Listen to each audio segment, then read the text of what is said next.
Assalamualaikum warahmatullahi wabarakatuh. Asal mula huruf Jawa. Ada seorang pengembara dari tanah Hindustan bernama Aji Saka. Ia datang ke tanah Jawa bersama dua abdi setianya yang bernama Sembada dan Dora. Maksud kedatangan Aji Saka di tanah Jawa adalah hendak mengajarkan ilmu pengetahuan kepada orang di Pulau Jawa. Aji Saka mulai berkeliling ke berbagai daerah untuk mengajarkan ilmu pengetahuannya. Ia sedang menuju ke negeri Medang Kamulan. Ketika sampai di Gunung Kendeng, ia merasa capek. Paman Sembada dan Paman Dora, kita sebaiknya istirahat dulu, kata Aji Saka. Ketiga orang itu lalu menuju sebuah pohon rindang. Mereka kemudian berkemah di situ. Setelah rasa capek mereka hilang, mereka berniat melanjutkan perjalanannya. Aji Saka berkata kepada Sembada, "Paman Sembada, hari ini aku dan Paman Dora akan melanjutkan perjalanan ke negeri Medang Kamulan. Paman tetaplah di sini. Keris sakti ini kuserahkan kepada Paman." "Mengapa keris ini tidak Tuan bawa saja?"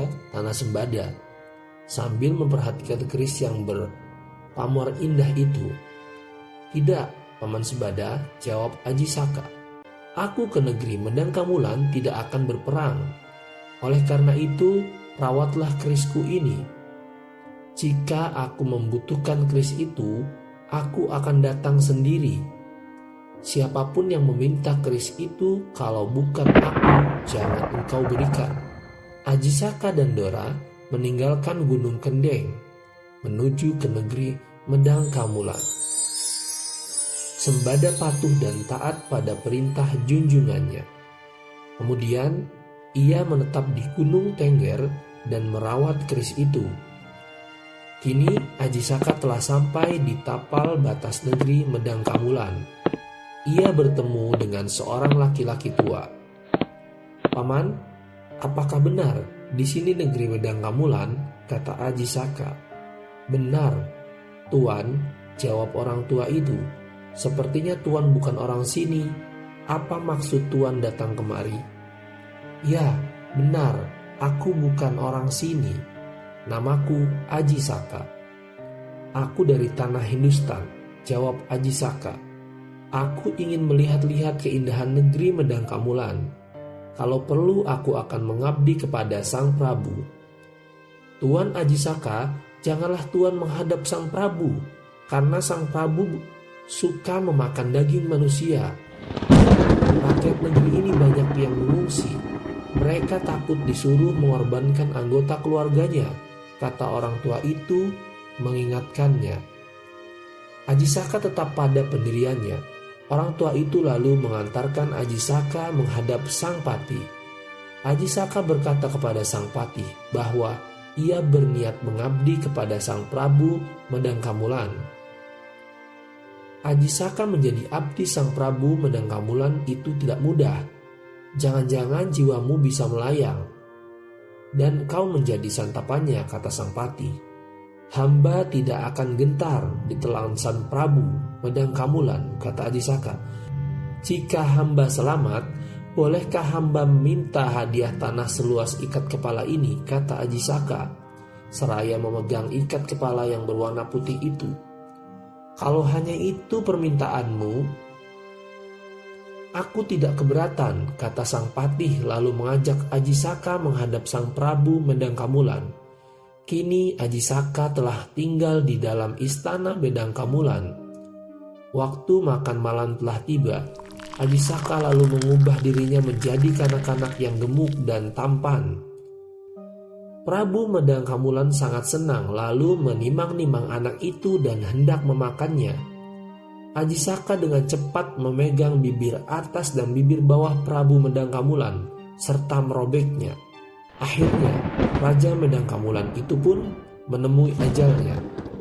Aji Saka kembali ke bentuk semula. Ia menagih janji kepada Sang Patih hendak meminta tanah.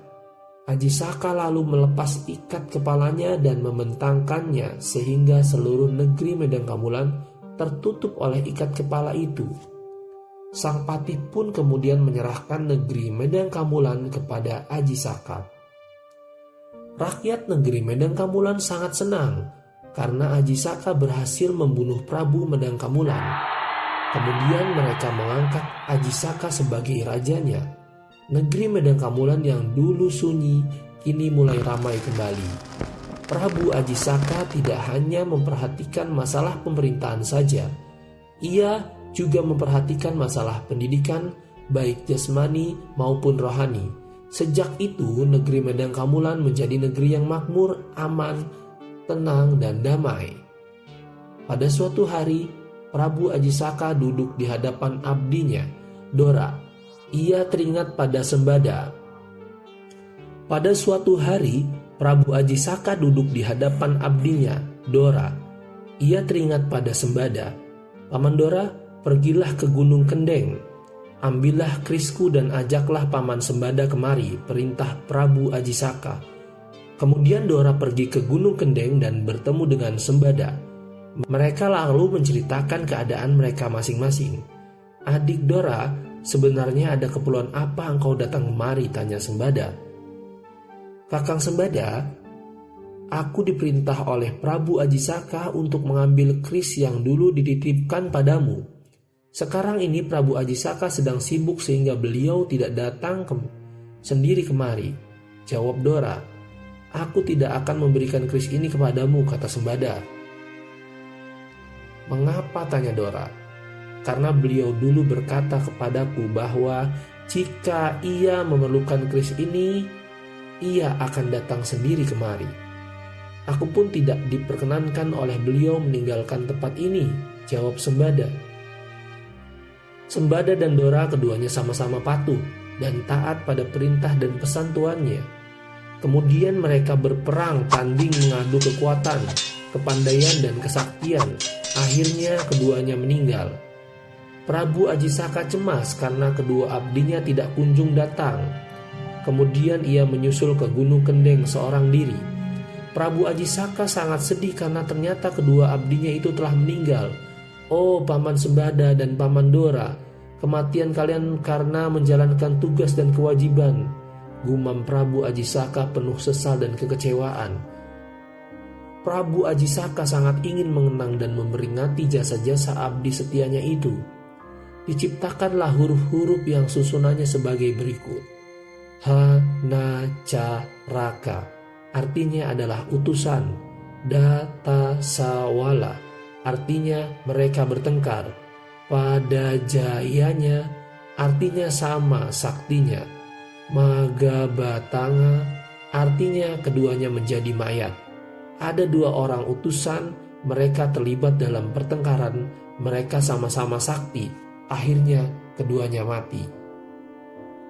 Prabu Aji Saka sangat sedih karena ternyata kedua abdinya telah meninggal.